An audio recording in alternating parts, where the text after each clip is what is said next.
All right, all right, all right. We're back. It's hump day. Mike. We are back in the studio.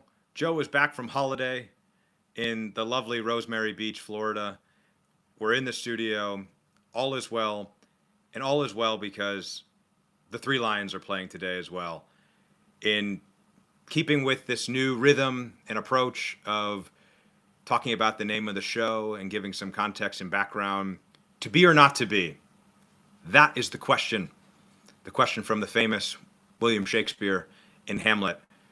The Three Lions today, here in less than 60 minutes, will be facing off in another World Cup semifinal against arguably the greatest of all time, Lionel Messi in Argentina, none other than the defending champions.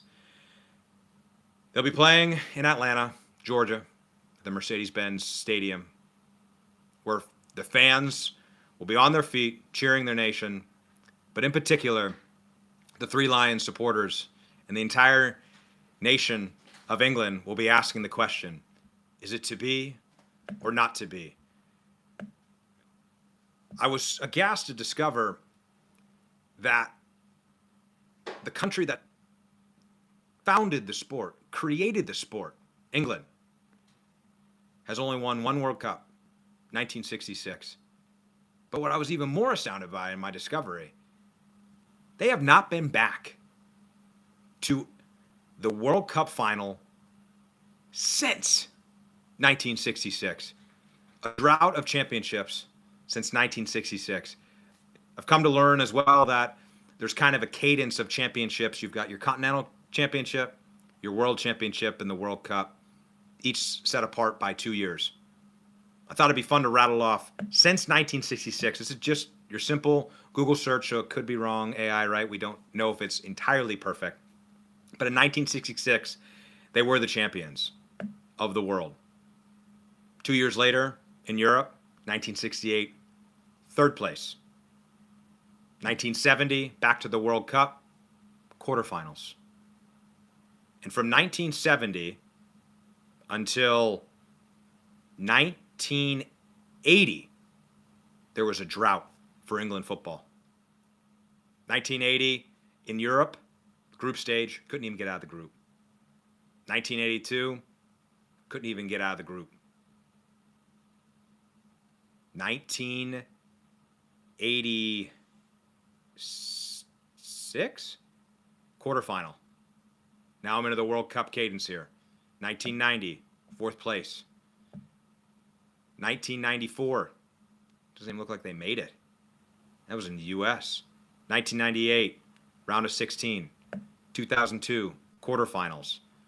2006, quarterfinals. 2010, round of 16. 2014, group stage, couldn't even get out of the group. Now, things start to ramp up. 2018, fourth place. Coming back to Europe, 2020, runners up against Italy in Wembley. Heartbreaking penalties. 2022, quarterfinal exit versus France. In 2024, runners up in Europe, facing none other than who they very well could be playing on Sunday in the World Cup final, España. And here they sit today as semifinalists, one match away from playing in their first World Cup final since 1966 when they were crowned champions. All England supporters and those that follow football will be asking the question today, to be or not to be? That is the question. That's the question on the table for England football. That's the question for global football. But we've got a couple fun questions to ask here to an individual that's joining us for the first time. We've got a new contributor for the NFL. This is going to be fun for our continued way of bridging the gap on the Ted Lasso football, American football, global football. We're going to have someone that's at the epicenter of growing American football to the global audience. Mark Dolgarian will be joining us live. Mark, how we doing? How you doing, Justin? Appreciate you having me.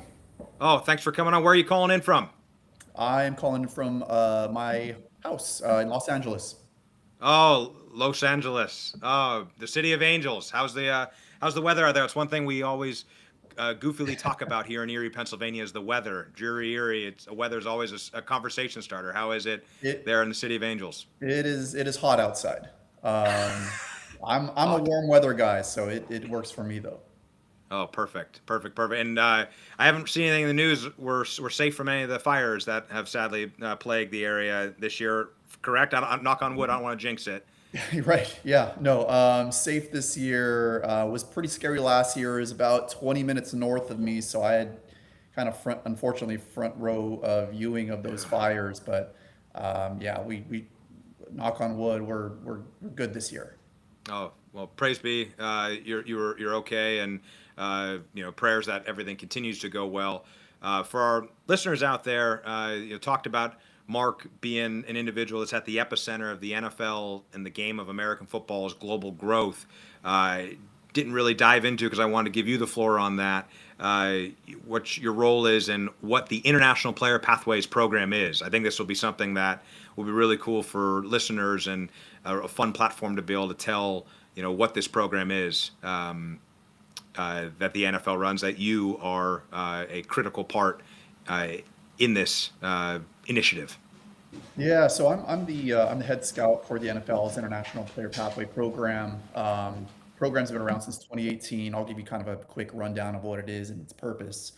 The NFL, if you didn't know by now, it's trying to expand its market globally. It's trying to expand its fan base globally, and one of those ways is by bringing in more international talent to the NFL, much like what the NBA has done such a great job of, in Major League Baseball and some other major sporting leagues. So the NFL is trying to do something similar.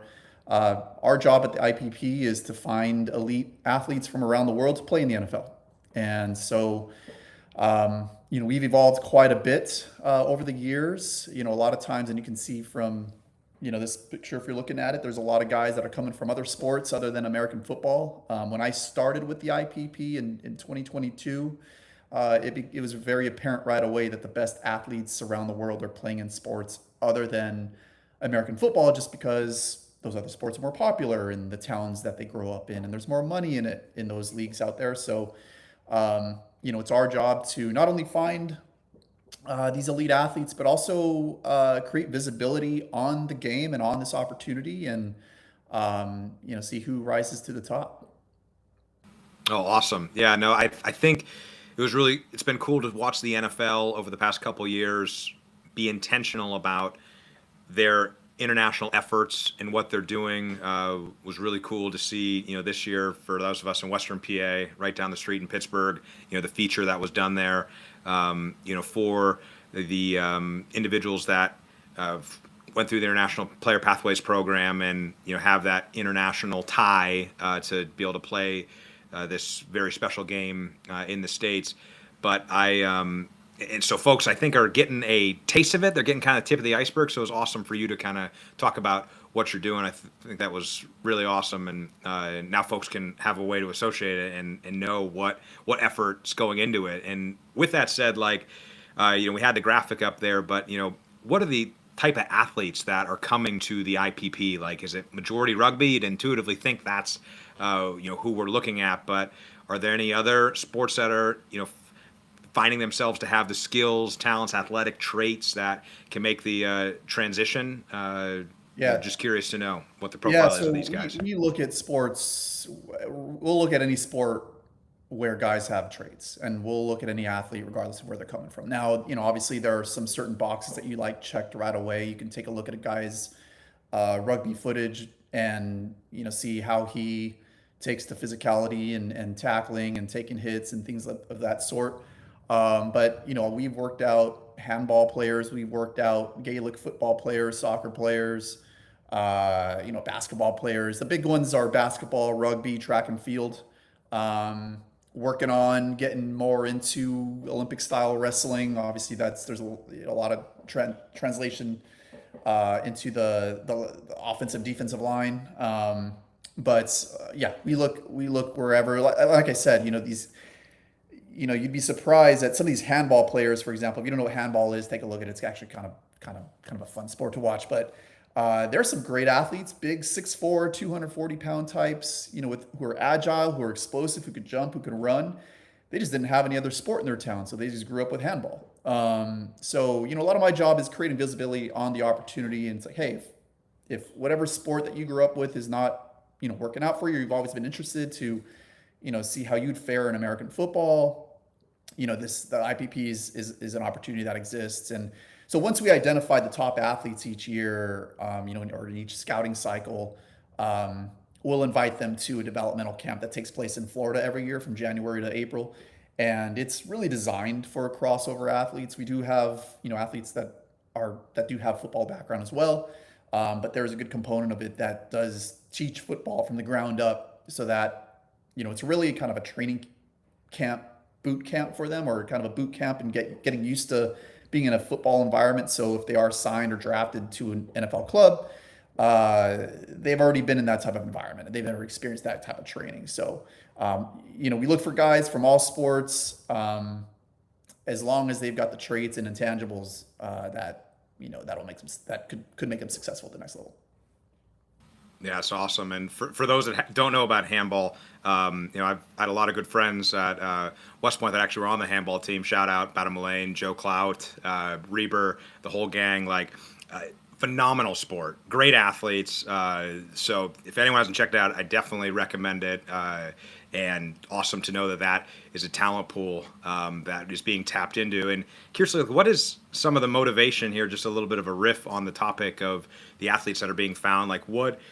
What if any, is there you've seen some motivation or interest to explore this? Because here you are, right? You're an athlete that's been either playing rugby your whole life, playing handball, maybe into your teenage years. You've already made some transitions, but what is the compelling interest or ultimate factor that gets them over the edge or take that next step to say, yeah, I want to learn either A, I want to learn more about this American football thing, and I'm calling you, Mark, I want to learn more about this, or B, yeah, I like what you're putting down here. This could be a worthwhile venture for me to explore. I've got traits, and yeah, this NFL thing's cool. Just curious, what's the impetus to ultimately get these guys to be interested? It's all pretty anecdotal, case by case. But I always think back to I had a buddy who used to be a Coca-Cola salesman. Go to restaurants and say, "Hey, do you guys want to have Coke in your restaurant?" You have the easiest job in the world, right? I mean, NFL sells itself. American football sells itself. So I'm presenting, the greatest game in the world, in my biased opinion. So, there's not much that I really have to do in terms of convincing if there's already interest there. Now, as far as guys who are, come to me and are interested, or I approach them, hey, have you ever thought about playing American football? The ones that are interested, they've usually watched at least the Super Bowl. They have maybe some family in the States who become fans, and so they in turn have become fans. But the biggest one is they've at least watched a Super Bowl. And that's the one that international fan bases will stay up for. Obviously there's the various time differences. So I would say that's the biggest thing, is kind of seeing the environment, seeing the level of athletes that play in the NFL, the excitement of scoring a touchdown or getting a big hit or a big block, or breaking a long run. That's, those are kind of the common stories that I hear is, they watch YouTube, highlights, they'll catch that, on Monday morning or something like that. So, but it's all very anecdotal, like how they are introduced to the game. But typically it starts with a Super Bowl game that they watched. Yeah, I love that metaphor you used with the friend who was a Coke salesman. You're so spot on. The NFL sells itself. And guy that's he doesn't know this, but I've certainly said it a couple times. That Colin Cowherd has some inspiration for me, and he's had a statement that I rally around and has a lot of synergy to this show. In that, the two best sports leagues in the world are the NFL and the English Premier League, right? They sell themselves. You don't really have to do much convincing if you're getting a call from one of those clubs or any entity associated with those. Naturally, you're going to pay attention. So, very cool to know that there is that reach that's taken place, and thus ultimately, the growing participation and interest to do it.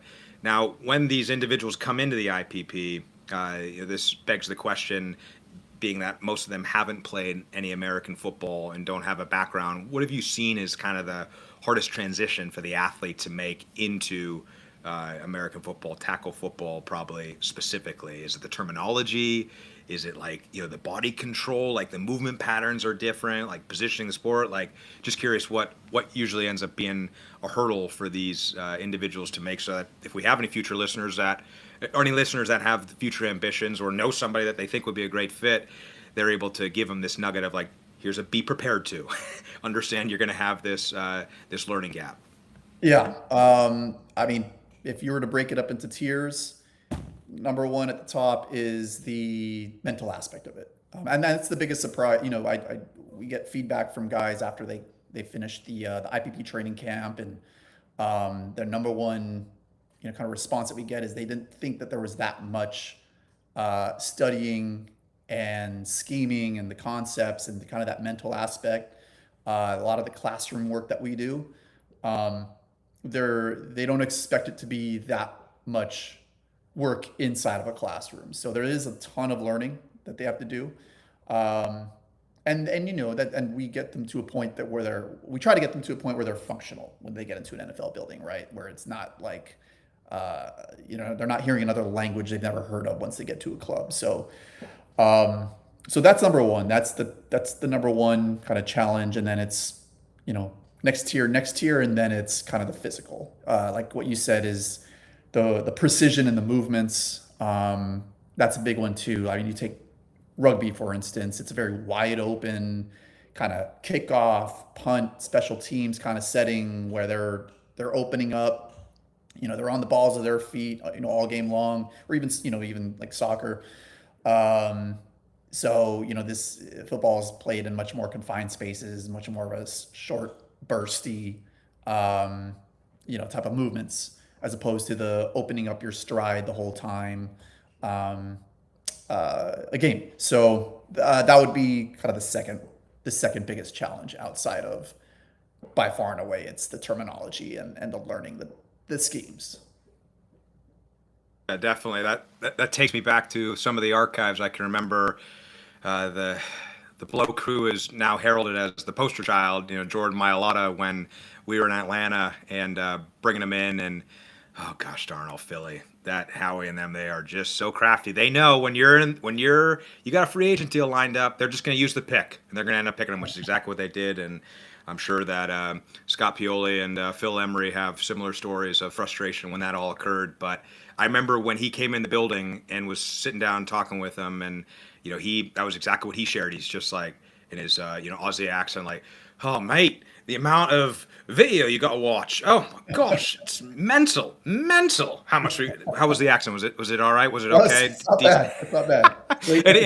And I'm sure you would have heard that exact rhetoric from him, and no surprise that stays consistent, because yes, there is a vast amount of breakdown at specifically the NFL level, certainly college too, but especially the NFL, because the margins are so razor thin of breaking down, not only the technical part of it, right? The footwork and the hand placement, but then, the tactical element is so vast in the NFL in comparison to what they're familiar with, most of them, soccer and rugby. Not saying there isn't, I don't want to shortchange by any stretch, but a lot more, strategy and tactics that go into the Yep. NFL that absolutely can be taxing. So Jordan's, awesome. Jordan, I was going to say, Go ahead. Jordan's, Yeah. Jordan's been great with the program. He's still very much, involved in the program. And this last year, he actually spent a week down at Fort Myers with us, with our guys. Cozied up to the offensive lineman a little bit more than defensive lineman, but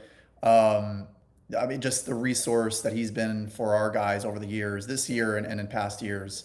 has been, invaluable to the guy. And if you know Jordan, know him is to love him, as as people say, and he brings a certain level of energy to the camp and inspiration to keep these guys going, to keep the batteries charged. So, we owe a lot to Jordan, and we hope more and more guys that come out of our program and find that success, are given back as well.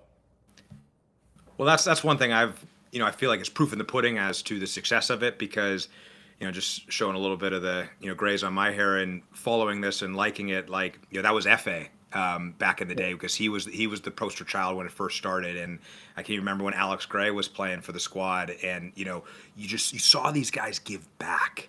They were just leaning in to give back to it, and you're now seeing Jordan continue to pay it forward. When you have that pay it forward thing take place, to me that is the truest sign that it's not only working, the results are proving itself, but it's got sustainability to continue to keep working, because these guys are coming back to give to it. So it's awesome 100%. to hear. No surprise Jordan is. That's awesome.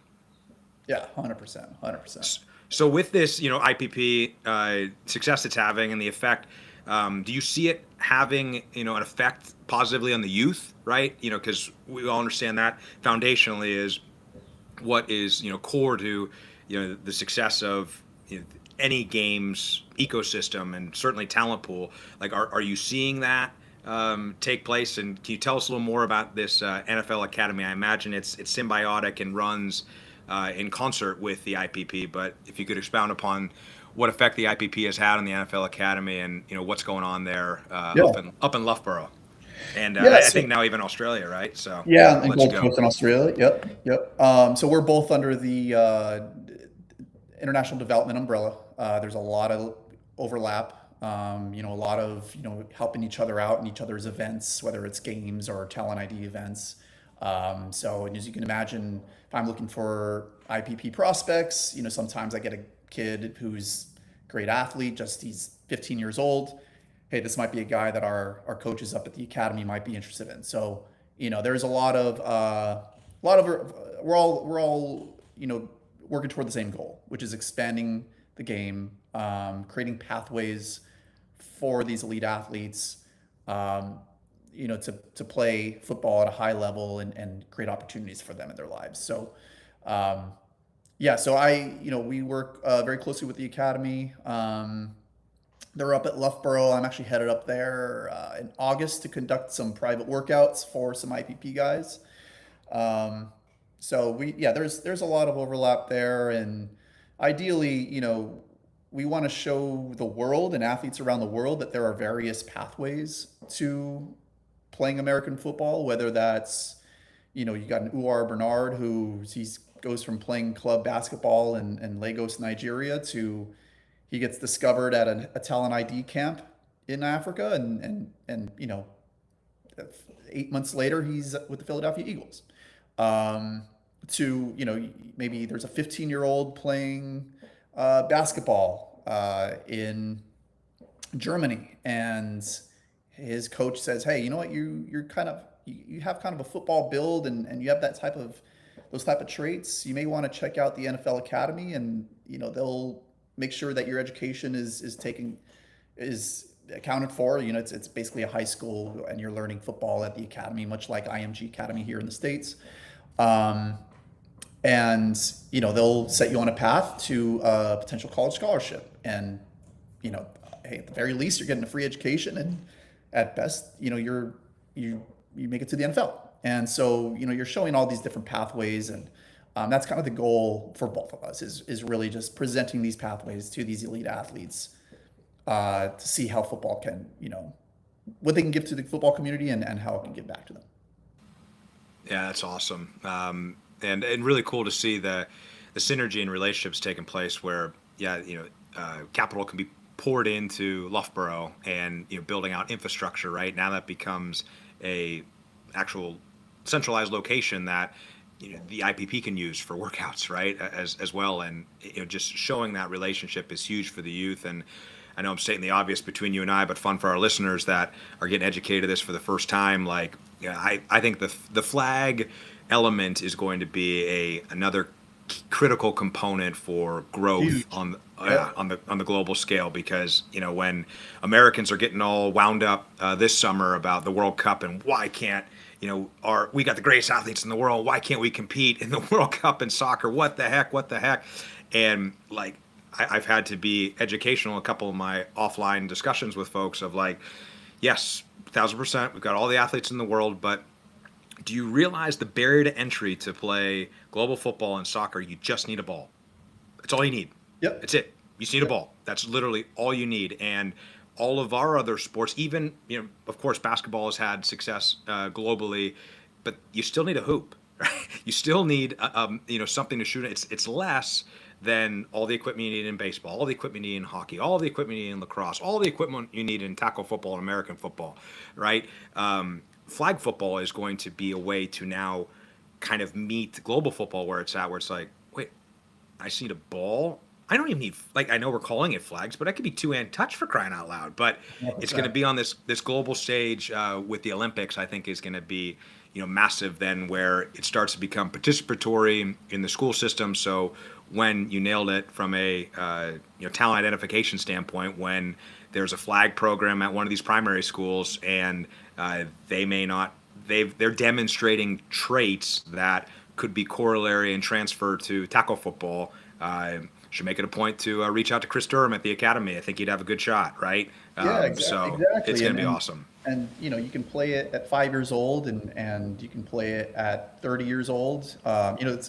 It's kind of funny when once people stop playing American football, whether it's after high school or whether it's after your NFL career, that's it. You're not, nobody's recreationally purchasing hundreds of pads and a field and officials and goalposts. That's it. And so, the flag, like you said, it can even be two-hand touch that introduces basic concepts. Now it's a different sport. It's certainly a different sport than American football. It's flag football. There are a lot of similarities. You got the same ball and everything like that, but that's the future. And the NFL's really leaning into that, and it's had a ton of success so far. And they actually just finished up the NFL Africa Flag Championship tournament last week. And so that's the Olympics is going to be a huge stage for the sport, and I think that's just going to blow up in a few years when the world Def- sees it on on their TVs or phones or however they watch it. Oh, for sure, no doubt. And just so I don't forget, how was it a success there in Africa for the flag Yeah, competition? we had the tournament. We had the tournament with 6 different countries, and then added to that was kind of a talent ID aspect of it. It took place in Nairobi, Kenya. Got some really promising prospects, IPP prospects from that we will be moving forward with in the evaluation process. So, and that's how Uwar Bernard was, this time last year. He was at the NFL Africa camp. So, that's where it starts, man. That's where it starts. Wow. Got to start somewhere. And so Wow. I'm currently, scheduling out, regional trials throughout the world. My next stop is in the Dominican Republic, and then, headed to Europe, and then South Pacific. And so, that'll be my world for the next 3 to 4 months or so. What we've got to figure out, Mark, is we got to figure out a way, just like they were following the FIFA president around, right, and all the miles that he's traveled. Like, we're gonna have to figure out a way on this show to like be tracking Mark where he's at in the world, and like all the miles and everything. We'll get clever and figure that out. Yeah, let's do it. Don't want to overpromise and underdeliver here, but I think that'd be a fun thing just to show what's happening. I'm not that tech savvy, but I can put my thinking cap on and figure it out. It'd be We'll so have to fun. figure out the time zones and all that. But I'm There sure we it's- go.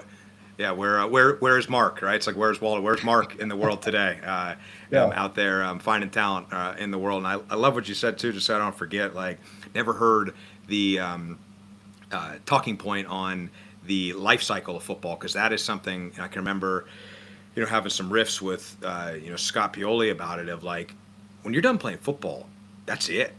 Like, it just stops. That's it. It's done.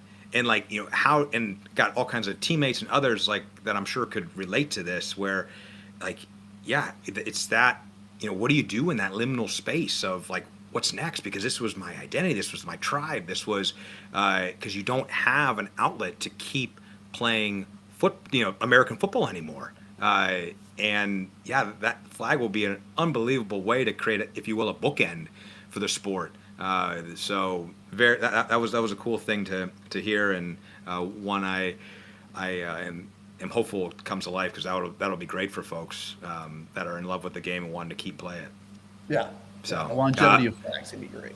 No doubt. Well, then transitioning, and sorry we're going long here. This has been an awesome riff. We're in World Cup. We're in the summer. It's all the rave here in the world, but especially in the States. Just kind of wanting to spitball here with a thought. With all the success that North America has been having in hosting, right? There's been just what seems to be a lot of positive feedback of how great America is and what they have been as host for all of this, and conversely, America has found a way to blush, if you will, for all the appreciation that our these visitors are giving to us, and we're having a blast, loving their chants and their rowing, and in the case of Scotland, drinking bars dry in Boston. But do you think this showcase of America on a global stage, sporting stage, is going to pique more interest in international athletes to playing American football? And what do I mean by that? Like, America's on the stage to see its grandiousness, and they're playing in these coliseums of magistry for their stadiums. Like, is there do you think there's going to be a secondary and third order effect of this positively impacting the game's growth in a manner, or is it too far fetched? Am I reaching there? Am I reaching for straws? I know you'd asked me that before. I put a little bit of thought into that. Obviously, vice versa. It's got much more effect on Americans gaining interest in soccer, just because we're not a big soccer country. But the World Cup, I think the big one is that it's on American hours, so we don't have to watch the highlights the next morning. It's like it's actually happening in prime time, middle of the day, or whatever. So we're just getting a lot of exposure to very, very high level play. But the other side of that is, I think the world gets to see, we've got crazy fans too. And we've got the support system for the biggest events in the world. Obviously the Super Bowl, but the World Cup. And we've stepped up to the plate in terms of presenting it in a way that's fun and safe, and exciting. So when athletes around the world see or hear about an opportunity to play in, a sport in the States, they see these stadiums filled up, professional stadiums, college stadiums in some cases. It's exciting. It's exciting to have that prospect of playing in those types of environments. And then on top of that, there's certainly crossover in fandom. I learned that Harry Kane is a big NFL fan, and so, in my role, of course, the first thought is how do we get him into the NFL? And then, that lasted all of 2 minutes for a quick Google search on how much he makes per year playing soccer. Like, well, and maybe it's a little far fetched, but hey, never say never, Mark. Right? Because at some point, Father Time's gonna. It's undefeated, and it's going to come in, and he's not going to be near the dynamic striker. He's going to be dynamic today, God willing, and for the remainder of the tournament as they keep moving on. But at some point, not going to be the dynamic striker, and Brandon Aubrey has got to be some semblance of inspiration. You think so? Never say we could have a future IPP guy coming through in Harry Kane. That's true. That's true. I mean, look, if we can convince teams that age is just a number, and whenever that age comes, hey. Like you said, you never know. But no, I mean, and especially for with some of the content that's been put out there, and I don't know how international the Jameis Winston stuff gets or whatever, but there's been a lot of crossover, especially these games taking place in NFL stadiums. NFL teams are kind of doing their own content, pushing that out, and hopefully making it international as well. But I'm sure there's some effect.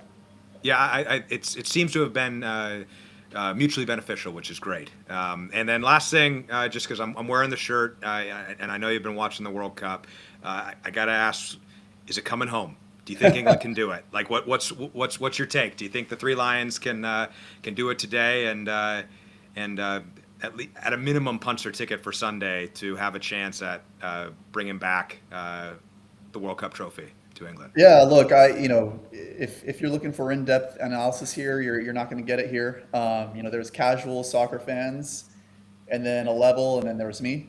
So, I basically catch World Cup, whenever it comes on, and that's about the extent of my soccer knowledge. So take that into consideration. Um, France was my pick, and obviously, that didn't work out.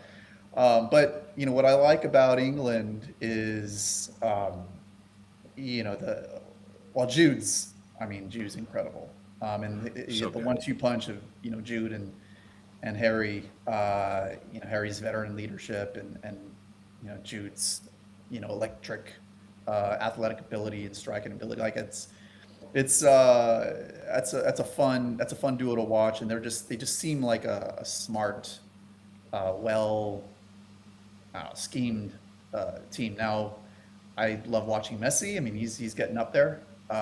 He's kind of reminds me. I'm a Lakers fan. He kind of reminds me of like kind of late Kobe, where you just Mm, can never really count them out because he's on the court or on the pitch. He kind of figures out a way to win, and there's something to that in just sports across all sports, right? The right. Brady's, they figure out a way to win. Yep. So if I'm an England fan, I'm nervous about going up against Messi, but if England pulls it out, I think they've got enough to overcome Ah, Spain, and the performance that they put out yesterday was incredible against oh, France, and right. but I think England has enough of the veteran leadership to kind of get over that. Love it. Love it. Well, you heard it here first, guys. Mark's saying it's coming home. Let's hope that's the case here in 20 minutes to kick off. So, Mark, thanks for coming by on the show. Where can folks find you if they're interested in getting in touch? Especially the folks that might be listening that are keen to learn more about pursuing a American football career with their global affiliation. Yeah, I'm not a huge social media guy, but I do use Instagram quite often, typically to interact with potential athletes and just connections around the world. So Instagram on Mark Bulgarian NFL. I'm also on Twitter or X. I think it's just Mark Bulgarian NFL. Maybe I'm not on there as much, but Okay. um, Mark Bulgarian. If you punch that in, I'm sure I'll pop up there. But yeah, feel free to message me. Awesome. Well, Mark, thanks for coming on, spend some time with us.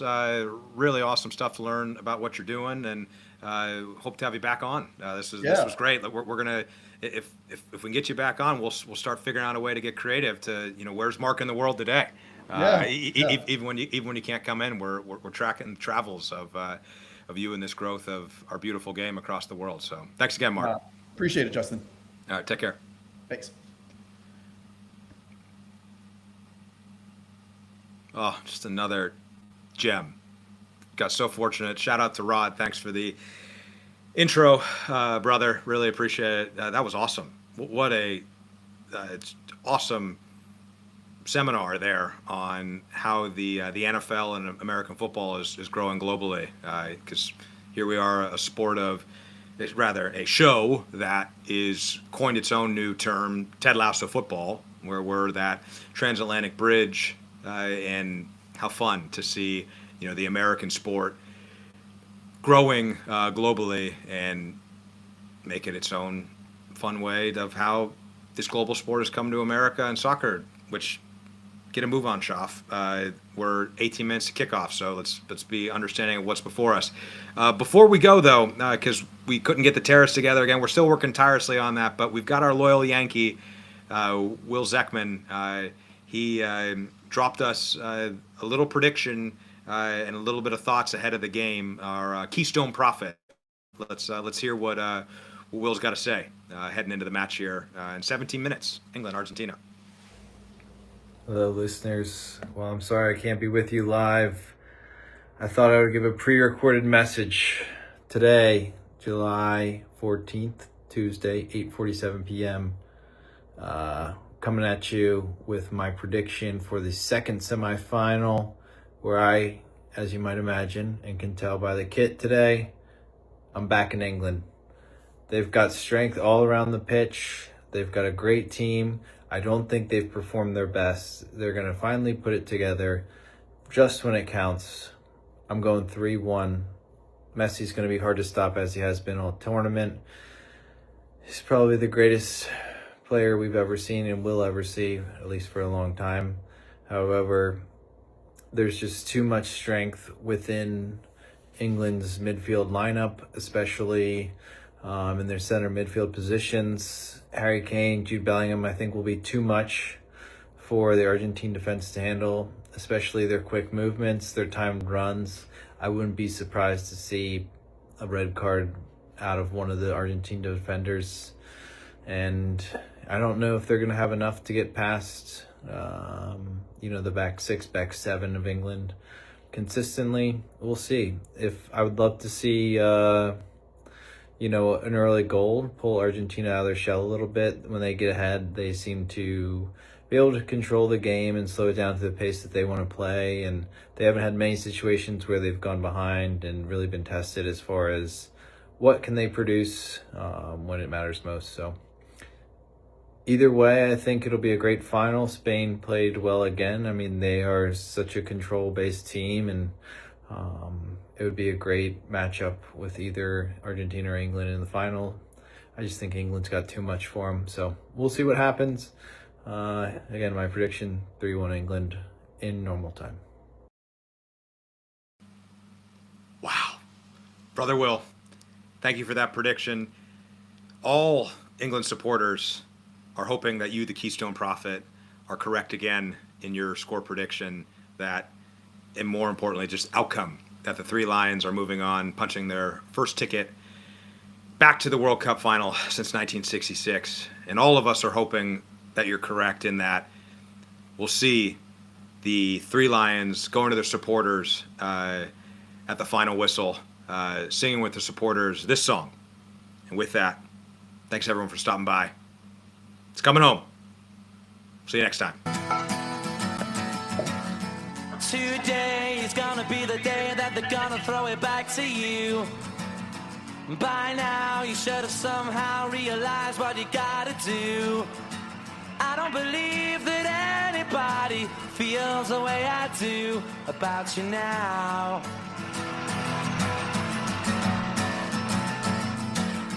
Backbeat, the word is on the street that the fire in your heart is out. I'm sure you've heard it all before, but you never